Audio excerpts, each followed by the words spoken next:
It's going to be recording. It's recording now. Are we recording? We're recording. Welcome everybody out to the National Players Club Garage Pod. Sitting here with Aaron Kilgore. Garage Pod! John Olson. Garage Pod! And myself, Clint Davis. Man of the Shadows. Welcome back to another season of the National Players Club, and we're actually fixing to kick off. Yeah. It's rolling up on us faster than we could expected it to, really. Yeah. So, Deer in headlights on everything. Wait on a response. It's we are literally walking into 4 weeks. So, well, we've got a game this weekend, which is not even really a preseason game. It's a more exhibition game. Exhibition game. Thank you. But the funny part about that is that we're going to actually be able to see football played on TV. Or we're going to see Drew Brees, although it's maybe one play, come on as head coach / quarterback. Yeah. / offensive coordinator / quarterback coach / player. That's Drew Brees' title this year. Yeah, I think arguably this year we're actually going to come back with everybody from last year. There's no switch outs. No substitutions or changes. Some of us may have to pay you off in increments every week. So what's new, right? So I think we're tap dancing on what could arguably be considered within a dynasty league. So we're looking at certain switches up in the rules and regulations. Got a lot of stuff to look at. I like the idea of every year before we do it, we vote on anything new or anything else we've done in the past. Basically, have a committee what is that? Well, we just go through it. Council. Because this year I'm going to say business, old business. I think that we should be able to keep more players. I think that if we want to, if we've been playing for 12 years, then I'll say my team is set. I'm going home. Dynasty. If we want to be able to do that, because that's in pro ball, they can keep their team and leave it like it is. Right, and the thing is, and if it all falls, you and I play for forever. Yeah, you and I play for a number of years now, and enough to where this factors in.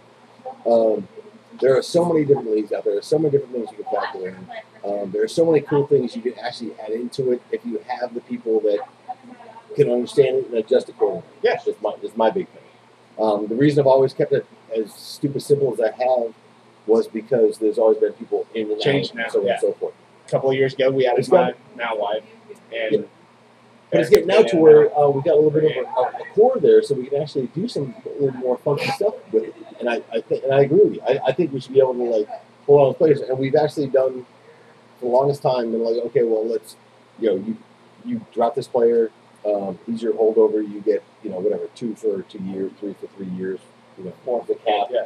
Moving on for 4 years, 5 years, whatever it is.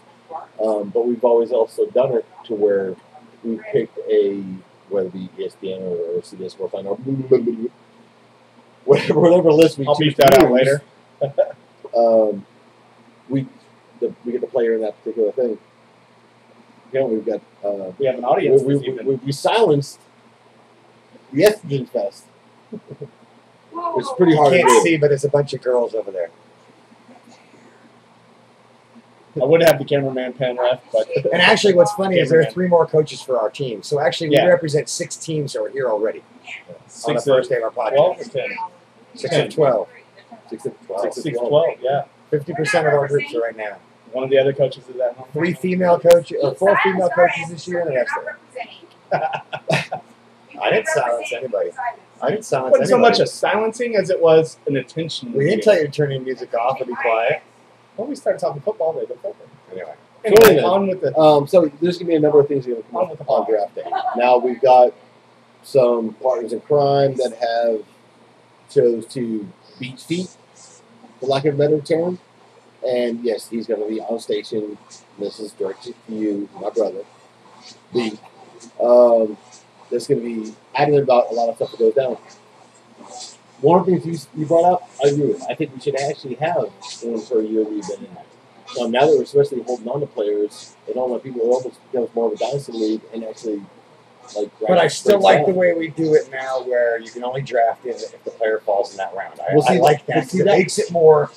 It makes it to where you as a coach or an owner have to play with your You're thinking, who are you going to keep? You got two guys in the first round, you can't keep both. Who are you going to keep? Kind of thing. I like that. Where I remember when we first started, we could just pick our players and bam, bam, I'll take this guy, this guy, this guy, this guy, this guy. I like how we do it. But see, there's a certain upside to having the forethought of looking at a player and going, okay, I think this person is going to blow up. They're a rookie. I want to move forward with them, or they're a player that is developing, and I want to be able to get them. Because how many times do you listen to these podcasts and you're listening to someone that, oh, okay, well, I get to hold this particular player in the 8th round, and all of a sudden now they're in the 3rd round, and like, I lost all your value for them when you had the forethought of picking them in that round. Yeah. So I like to be able to get some kind of like, now granted last year we instituted, you pick a rookie, you get them the round you drafted them the following year, and that was it. Which was the first kind of like baby steps into that scenario, which also our half-point PPR league was baby steps into a PPR league. A couple of things I want to like, introduce, and before I want to cut you off. If you're going to say cut down the points for the touchdowns, it's coming. No, it doesn't need to come. A touchdown is 6 points. A touchdown should stay 6 points. Okay, I'm sorry. What do you agree with? I want to hear what he has to say. He wants to drop the touchdown points to 4 points. Quarterbacks. Okay. Well, okay. Let me put my argument out there, and we can like. It got voted like 8-2 last year or something like that. Last year, though. Of course, because it was. Everybody likes the points. You want to score? Okay. Go ahead. Let me make my argument, and then you can like poke holes in this. We adjusted to a PPR league because it became more of a pass-orientated offense in the NFL, which is why we gave more props to the wide receivers and tight ends and running backs that were catching passes. It has become evident that it is now an uber offensive setup, and this is the way the NFL is adjusted this accordingly, where your quarterbacks are just way over the top. It used to be back in the day when all the running backs would be taken first and foremost because they'd be your point makers and they'd be your farm end that would be not a single player that's carrying the ball.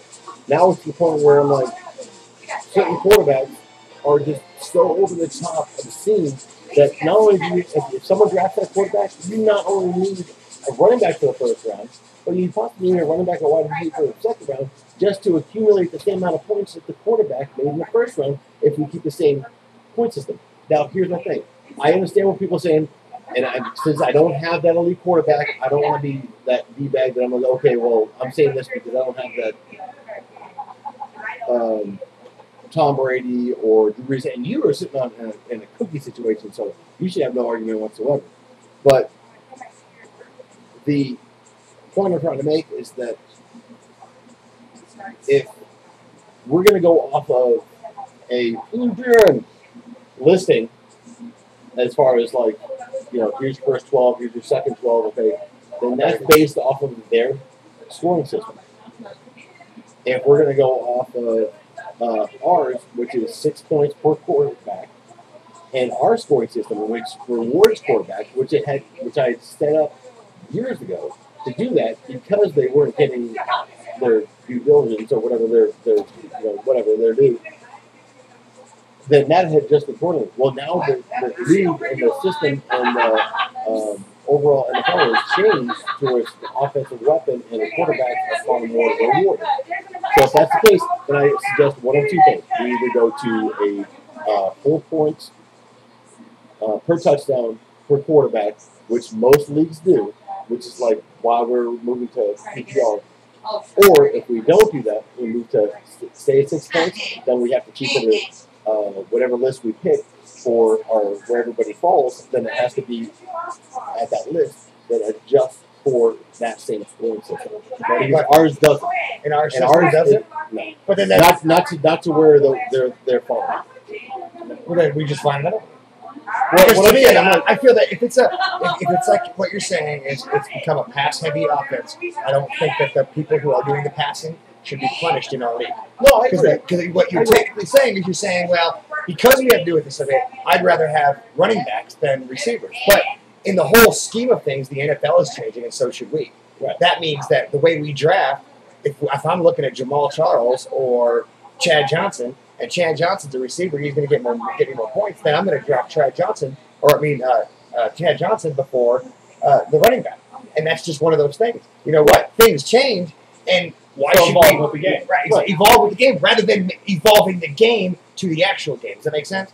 It's instead of you changing, instead of us trying to change you, maybe we should change and you'll change with us, kind of thing. Right. So now, if it comes down to it, now you know what? Receivers should be picked first rather than running backs, and that's just the natural progression of the game, though. Yes. And you shouldn't punish somebody who has a Tom Brady or a Peyton Manning or a Drew Brees for being good quarterbacks.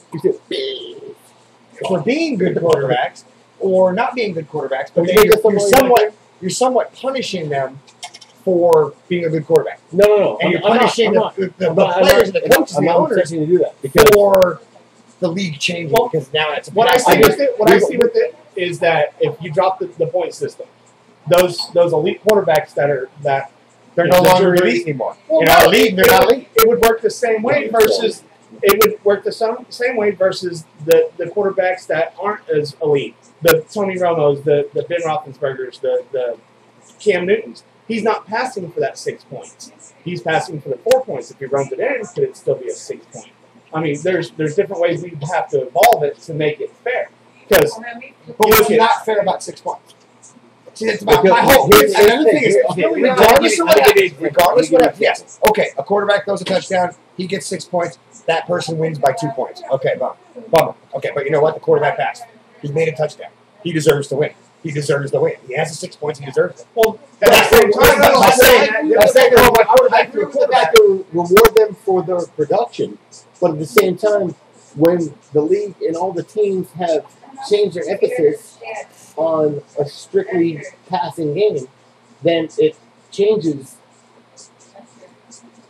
When you have Tom and Brady, we do accept everybody's input on their what they think we should do. So 6 points, 4 points. And here's the thing: it's like it's not even me arguing the point because I don't have an elite quarterback because you can still pick the two quarterbacks and have them split.